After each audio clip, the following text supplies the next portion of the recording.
Hey guys, welcome to Mad Medico, and in this video we are going to learn the femoral hernia, basic anatomy.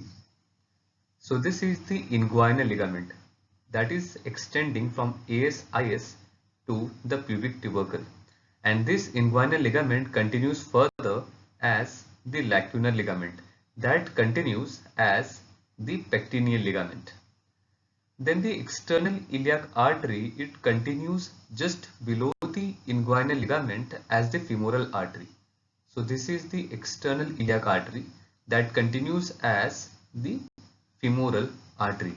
And just medial to this femoral artery is a vein, and that is known as the femoral vein. And just medial to this femoral vein is a space or a canal, and that space is known as the femoral canal, and this is the space that is exploited by the femoral hernia.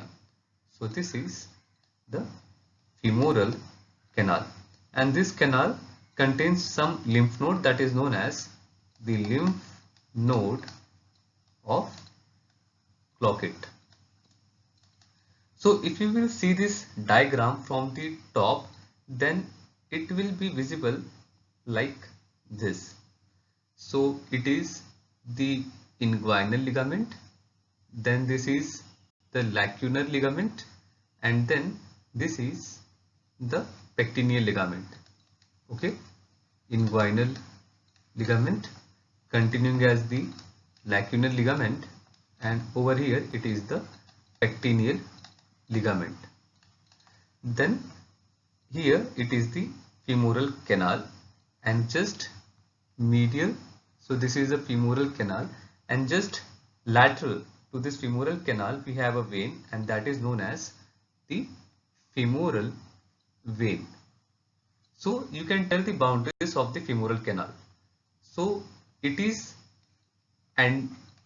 bounded anteriorly by the inguinal ligament, medially by the lacunar ligament, then posteriorly by the pelvic bone and the pectineal ligament, and laterally it is the femoral vein. Now the diagnosis part, we can make the diagnosis clinically itself. Okay, there will be the intermittent bulge, or there can be the cup impulse, but here the boundaries are very much strong, like they are unyielding, like the lacunar ligament on the medial side and the pelvic and the pubic bone posteriorly, they are very hard structure, and that is why the hernia can get strangulated very earlier, and hence the cuff impulse can be absent as well. Now coming to the location part, so the hernia is located laterally and below the pubic tubercle, and as such the investigations are not needed. But in case if you have any doubt whether the bowel is present in the hernial sac or not, you can go for CT and ultrasound. And if there is any doubt that there is bowel obstruction, you can also go for the plain X-ray.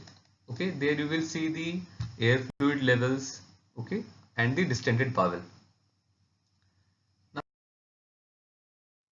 So surgery is must for all, because I told you that medially the lacunar ligament and posteriorly there is the bone, and that is why the sac is very small, and at any time it can get strangulated. So for the femoral hernia there are three approaches to do the surgery. First one is the low approach, or the Lockwood approach. So it is the easiest of all, and it has low risk, and it is performed when you know that the bowel is not to be resected. So here what you do is that, see, this is the femoral hernia. This is the sac of the hernia. Then you apply a transverse incision over the hernia, and after that, so you will apply a transverse incision over this hernia.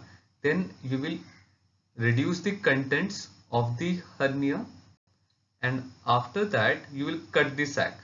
Okay, and once the hernia is reduced, Then this is the inguinal ligament. Okay, this is the lacunar ligament and this is the pectineal ligament. Then you will apply a suture in between the inguinal ligament and the pectineal ligament, and in this way you are closing this gap, okay, of the femoral canal, and hence there is low risk that the hernia will appear in the future. So this was the low approach or the Lockwood approach. Inguinal approach. So in the inguinal approach, this is the hernial sac. So here you will enter via the inguinal canal, and so we will be entering from the anterior wall of the inguinal canal, and after that then we will cut the transversalis fascia and you will see the femoral hernia. Then you will reduce the femoral hernia by pulling the femoral hernia upward, and you can also push it from downwards as well. And once the femoral hernia is reduced, you will close the layers of that you have made the incision, okay, and the closure is same as you are doing for the inguinal hernia surgery. So this is the second approach, that is also known as the Lorthian approach. Now coming to the third approach, as the high approach or the McEvedy approach, and this approach is ideal for the emergency situation where the risk of the bowel strangulation is very high and you may need to resect the bowel as well. So in this case, here suppose this is the hernia. Now in this approach you are making the incision just lateral to the rectus sheath. So here you are doing the incision, you are making the incision just lateral to the rectus sheath. It is classically a vertical incision. You may also give a horizontal incision. Then after that you will do the dissection and you will enter the pre-peritoneal plane. From there we will see the femoral hernia. Then you will try to pull the hernia upwards and you will inspect the bowel. If the bowel is gangrenous, then you will resect the bowel.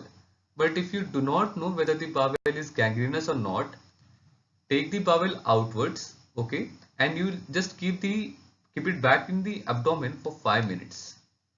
And if after the 5 minutes also the perfusion is not seen, then you will resect the bowel. Once the surgery is done, okay, you will put the bowel back and then you will put a mesh over here or a plug over here, and you will close this defect, and after that you will make the suture over here and the operation is done. So with this, thank you for watching, and for more videos do subscribe to the channel, and any suggestion or any queries are always welcomed.